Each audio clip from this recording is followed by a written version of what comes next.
জীবন। চলুন, যুগ পরিবর্তন হলো, সত্য যুগের পর ত্রেতা এলো। ভগবান কোন অবতার হলো? প্রেম সে বলো ভগবান রামচন্দ্র কি। ভগবান রাম অবতার হয়ে গেল। এইবার এক সময় নাকি রাবণ, এটা শোনা কথা বলছি, আমি ঠিক জানি, তবে অনেকে বলে রাবণ নাকি সীতাকে হরণ করেছিল, বলে না? যারা বলে সব গণ্ডমূর্খের দল। আমি আপনাকে বলছি শুনুন, যারা বলে তারা গণ্ডমূর্খ, জীবনে শাস্ত্র গ্রন্থ পড়ে না। রাবণ নাকি সীতাকে হরণ করেছে। ওমা, আপনারা জানেন এক সময় মন্দোদরী গর্ভবতী হয়েছিল, মুষল দিয়ে মেরে গর্ভটা নিপাত করেছিল, মাটির ভাঁড়ে করে ভাসিয়েছিল, মিথিলায় গিয়ে ঠেকে যায়। ধীরে ধীরে বার করে নিন, কোনো ব্যাপার নেই। মিথিলায় পলি চাপা পড়ে গেছিল। মা বসুন্ধরা ওই রক্তপিণ্ডটাকে মানুষ করে। জনক রাজা হাল করতে করতে সিঁথুতে উঠেছিল বলে সীতা। তাহলে যদি মন্দোদরী গর্ভজাতান, তাহলে রাবণের কে হচ্ছে সীতা? বিচার আপনারা করুন। রাবণের মেয়ে, তাহলে বাবা মেয়েকে হরণ করবে, এটা মেনে নিতে পারবেন? ওটা বাদ দিলাম। চলুন, রাবণ যখন সীতাকে নিয়ে গিয়ে অশোক কাননে রাখলেন আলাদা ঘর করে, তাকে দেখার জন্য এক ভদ্র মহিলাকে রেখেছিলেন। তিনি কে? বিভীষণের স্ত্রী সরমা দেবী, তাই তো? প্রত্যেক দিন পারিজাত ফুলের মালা ইন্দ্রকে চেনেন তো, দেবতাদের রাজা, উনি তৈরি করে দিতেন। সেই মালাটা সীতার গলায় দিয়ে রাবণ চরণে ফুল দিয়ে পুজো করতেন।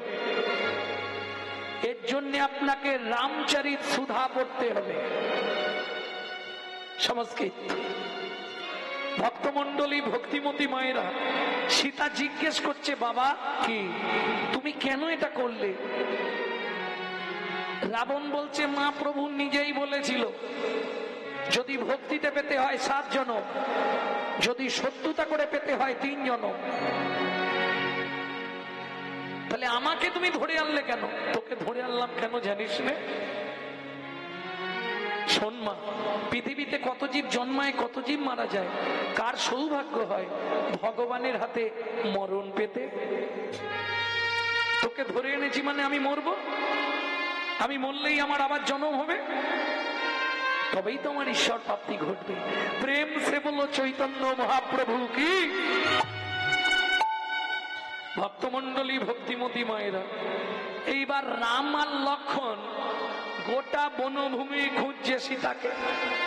পরিশ্রান্ত হয়ে গেছে। সরজু নদীর তীরে ধনুকে চিবুক দিয়ে রাম বসেছে। মাঝে মাঝে আমরা চিন্তামগ্ন হলে বসি না, কালে হাত দিয়ে বসি না, তা রামচন্দ্র চিবুকে ধনুক, চিবুক মানে এই জায়গাটায় ধনুকটা ঠেকিয়েছে। এইবার অনেকক্ষণ পরে লক্ষণ এসছে। লক্ষণ এসে, এটা নিয়ম, গুরুজনের সামনে এলে বা গুরুজনের সামনে থেকে চলে যেতে গেলে তাকে একটা প্রণাম করে যেতে হয়, শাস্ত্রে বিধান আছে। এইবার লক্ষণ রামকে প্রণাম করছে এসে, দাদা। এই দাদা বলে যা নিচু হয়েছে দেখেই লক্ষণ চমকে উঠলো, একই দাদা কি কি অবস্থা, কি হয়েছে? তোমার পায়ের নিচে এত রক্ত কোথা থেকে বইছে? রামচন্দ্র বলে, দেখ তাহলে পা কোথাও কাটলো নাকি? লক্ষণ ভালো করে দেখছে, কোথাও নেই। ও, ধনুকটা যে রেখেছে একটা ব্যাঙের পিঠের ওপর, চাপেতে ব্যাঙটার নাক দিয়ে মুখ দিয়ে রক্ত বেরোচ্ছে। বুঝে নিলেন? সঙ্গে সঙ্গে রামচন্দ্র ধনুকটা সরিয়ে ফেলে রেখে ব্যাঙটাকে হাতে করে তুলে কোলে রেখেছে। রেখে বলছে, হ্যাঁ রে ভেক কি সাপে যখন তোকে ধরে তুই এতবার চিৎকার করিস, আমি যখন ধনুক রাখলাম তুই তো একবার বলতে পারতিস। ভেগে বলে প্রভু গো প্রভু গো, সাপে যখন আমাকে ধরে আমি তো তখন তোমাকেই ডাকি, তোমাকেই ডাকি। এবার তুমি বলে দাও তুমি মারলে আমি কাকে ডাকিব, তুমি মারলে আমি কাকে ডাকিব, তুমি মারলে আমি কাকে ডাকিব, তুমি মারলে আমি কাকে ডাকিব, তুমি বলো বলো। ওগো প্রভু বলো তুমি মারলে আমি কাকে ডাকিব, তুমি মারলে আমি কাকে ডাকিব। ভগবান বলে আমাকেই তো একবার বলতে পারতিস। কিরে এই ভেক হাসছিস কেন? সেদিনের আশা পূরণ হলো, সেদিনের আশা খেয়াল রাখো পূরণ হলো।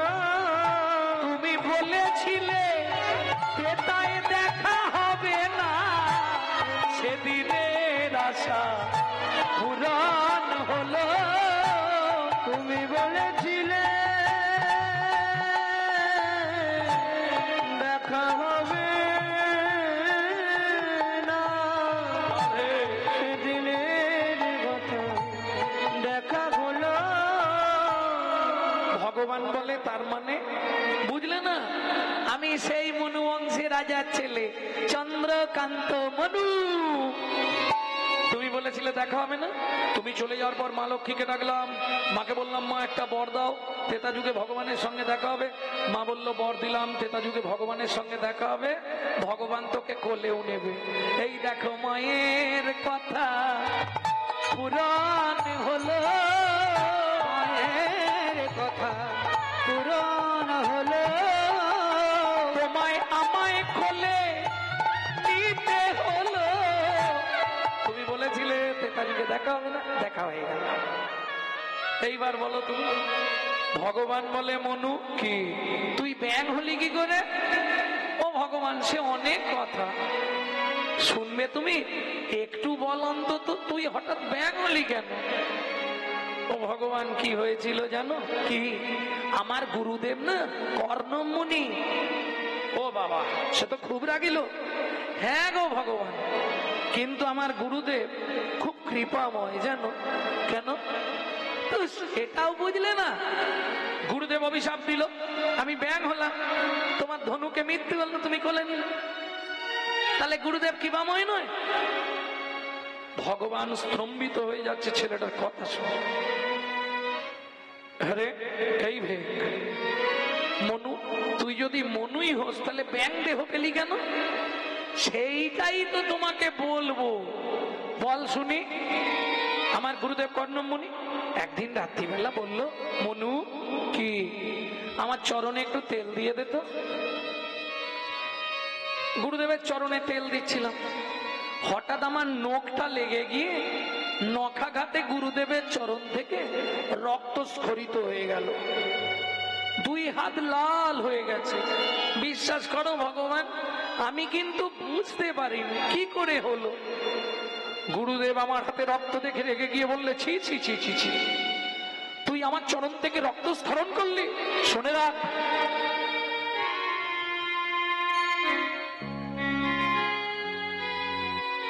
আগত জন্মে তুই ভেগ হয়ে জন্মাবি। যে রক্ত স্খলন তুই আমার চরণ থেকে করলি, আগত জন্মে তুই নাক দিয়ে মুখ দিয়ে রক্ত উঠে মরবি। বিশ্বাস করো ভগবান, আমি সেদিন বুঝতে পারিনি কি করে এমন হলো। গুরুদেবের অভিশাপ পূর্ণ হলো।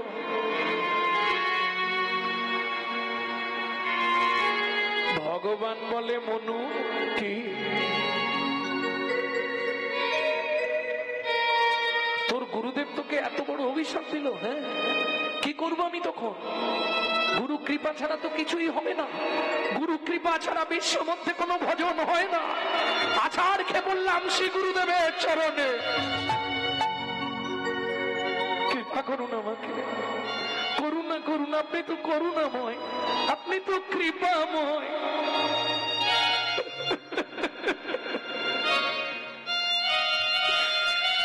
তখন গুরুদেব আমার অনেকক্ষণ চরণে পড়ে থাকার পর কাকুতি মিনতি শুনে বললে মনু কি আমি যা বলেছি সেটা তো মিথ্যা হবে না, তুই ভেগ হয়ে জন্মাবি, কিন্তু কথা দিলাম মনু ভগবানের হাতে তোর মৃত্যু হবে, ভগবানের হাতে মৃত্যু হবে। আমি এই আশীর্বাদ করলাম মনু ভগবানের হাতে মৃত্যু হবে। আমি এই আশীর্বাদ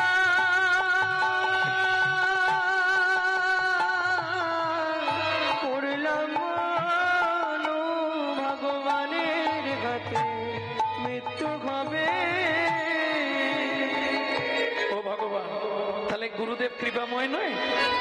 গুরুদেব কৃপা করে ভেগ জন্ম দিল, তুমি চিন্তামগ্ন হয়ে ধনুকটা এসে রাখলে পিঠে, নাক দিয়ে মুখ দিয়ে রক্ত উঠলো, মা লক্ষ্মীর ইচ্ছা পূর্ণ হলো, তোমার কোলে উঠেছি, এইবার শান্তিতে ভগবান কি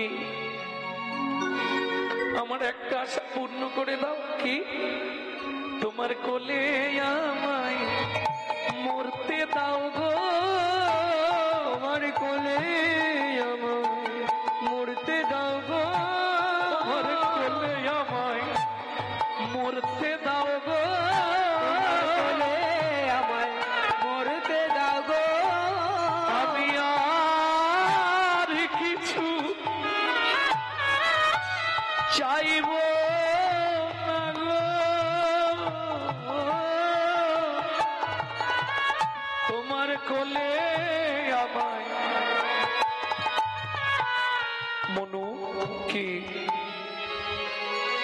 তবে ভগবান মরার আগে আর একটা কথা বলে যাই, কি আগত জন্মে আমাকে তো তোমার চরণে নপুর করবে, হ্যাঁ, কিন্তু শোনো ভগবান, আমার গুরুদেবকে ডান পায়ের নপুর করবে, আমাকে বাঁ পায়ের নপুর করবে।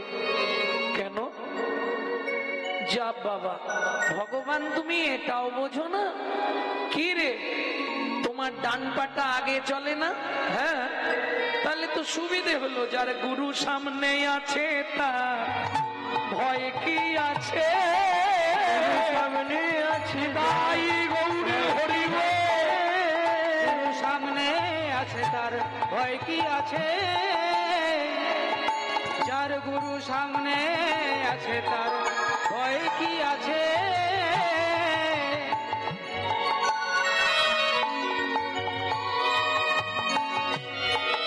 যার সামনে গুরু আছে তার ভয় কি আছে, গুরু সামনে আছে তার ভয় কি আছে। গুরু কৃপা বিনা সবই অসার, গুরু সামনে আছে যার ভয় কি আছে। ওরে গুরু বিনা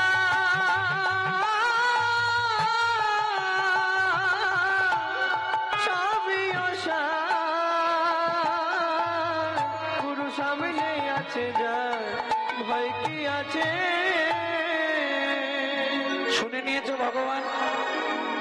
ভগবান বলে মনু কি যে গুরুদেব তোকে অভিশাপ দিয়ে ব্যাং করলো, সেই গুরুদেবকে তুই বলছিস আমার ডান পায়ের নপুর করবো? হ্যাঁ, এটাও তুমি বোঝো না? কি গুরুদেব যদি ব্যাং না করতো তোমার হাতে মৃত্যু হতো, তোমার কোলে উঠতে পারতাম? গুরুদেব করলো বলে তবে তো হলো, তাহলে গুরুকে আগে দাও, আমি পরে থাকি। আর এটা যেন ভগবান, যার গুরুর সামনে থাকে না, শিষ্যের কোনো চিন্তা থাকে না, গুরু সব ব্যবস্থা করে দেবে। এতক্ষণ মনু কাঁদছিল, আস্তে, এতক্ষণ মনু কাঁদছিল, এবার ভগবান কাঁদছে। কেন?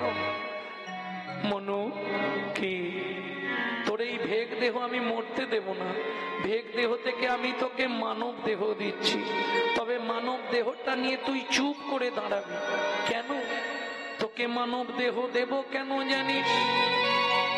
একবার দাঁড়া মনু, তোকে একটা প্রণাম করি। দাঁড়া মনু, তোকে একটা প্রণাম করি। কত জন এলো গেল, দাঁড়া মনু, তোকে প্রণাম করি।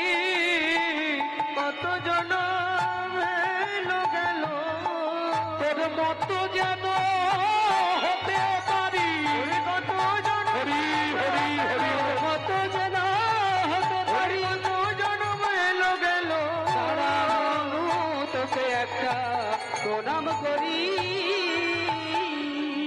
ও ভগবান, এ তুমি কি বলছো গো? শোন মনু, তুই তারপরে যাবি, শুধু তাই নয়, তোকে কলিযুগেও আমার চরণে করে নিয়ে যাব। সত্যি ভগবান? হ্যাঁ রে সত্যি। তবে শোন, যেদিন 24 বছর বয়সে আমি সন্ন্যাসে যাব, তোকে আমার বিষ্ণুপ্রিয়ার কাছে রেখে যাব। তুই নপুর হয়ে পিয়ার কাছে থাকবি। কেন ভগবান? শুনবি তো, আমার পিয়া যখন হা গৌর প্রাণ গৌর বলে কাঁদবে, এই মনু, তাকে কৃষ্ণ কৃষ্ণ নাম শুধাইবে। কৃষ্ণ কৃষ্ণ নাম শুধাইবে, কৃষ্ণ কৃষ্ণ নাম শুধাইবে। কৃষ্ণ কৃষ্ণ নাম শুধাইবে। যেন গৌর বলে কাঁদে না রে, কৃষ্ণ কৃষ্ণ নাম শুধাইবে। গৌর বলে কাঁদে না রে, যেন কৃষ্ণ বলে সদাই কাঁদে। গৌর বলে কাঁদে না রে, কৃষ্ণ বলে সদাই কাঁদে। গৌর বলে কাঁদে না রে, কৃষ্ণ কৃষ্ণ নাম শুনাইবি, কৃষ্ণ কৃষ্ণ নাম শুনাইবে। ভক্তমন্ডলী, ভক্তিমতী মায়েরা, এত বড় করুণাময় অবতার আর জীবনে হয়েছে? কত অবতার এলো গেল, আমার গৌরের মতো কেউ হবে?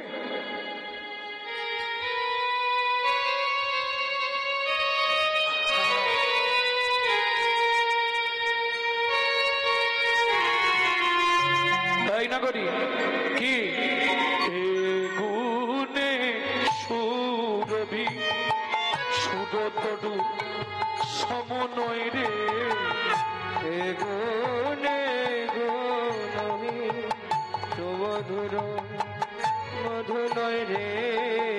মাগিলে সে পায়ে কোন জন, কোন জন মাগিলে সে পায় কোন এ গুণে সুরভি সুরতরু সমনয় রে। সুরভি মানে কামধেনু, সুরতরু মানে কল্পতরু। এই দুটোই সমুদ্র মন্থনের সময় উঠেছিল।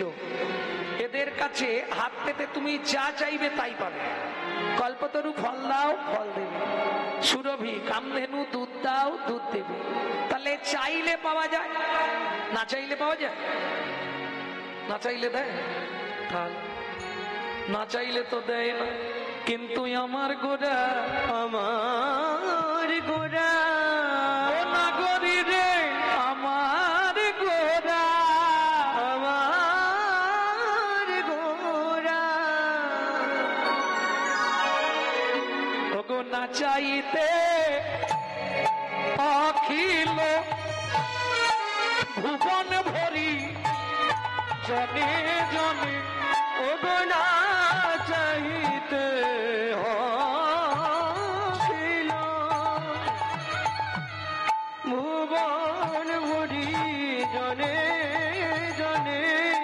কীর্তন যে যত গাগার, যে যত সুলুক, বাংলা সাহিত্য হচ্ছে বৈষ্ণব পদাবলী।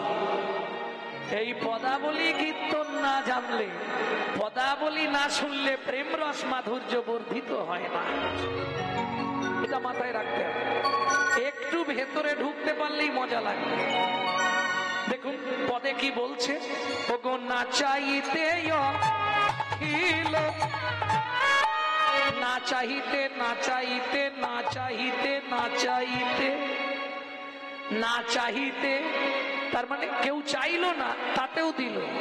অখিল, অখিল মানে ব্রহ্মাণ্ড ব্যাপী, সবাইকে দিয়েছে না চাইতে। আর না চাইতে যে বললে হরিনাম শুনবো না, হরিনাম করবো না, হরিনাম হলে ঘরে দরজা দিয়ে দিত, তারাও শেষে দেখো কি অবস্থা। তারা কারা?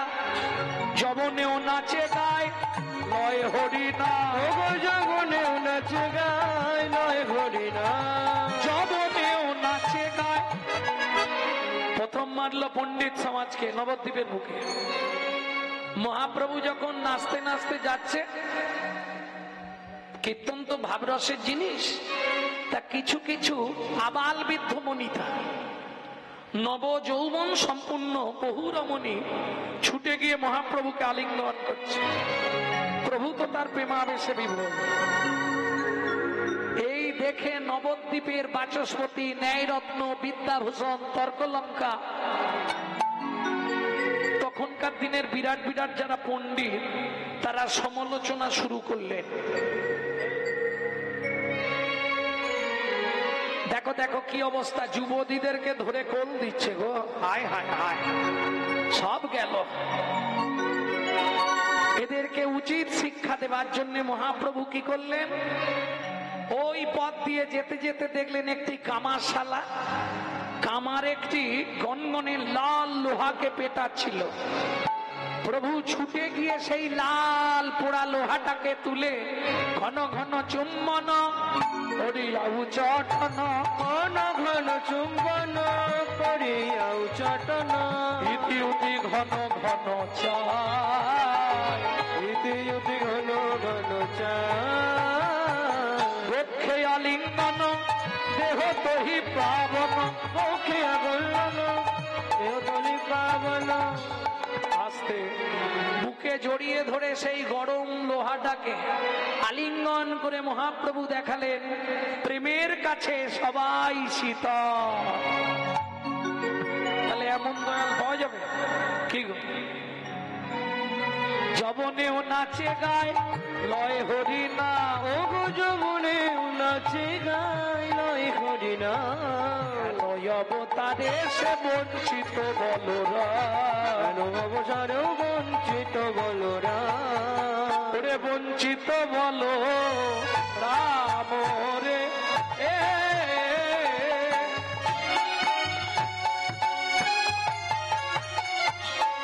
বঞ্চিত বলরা,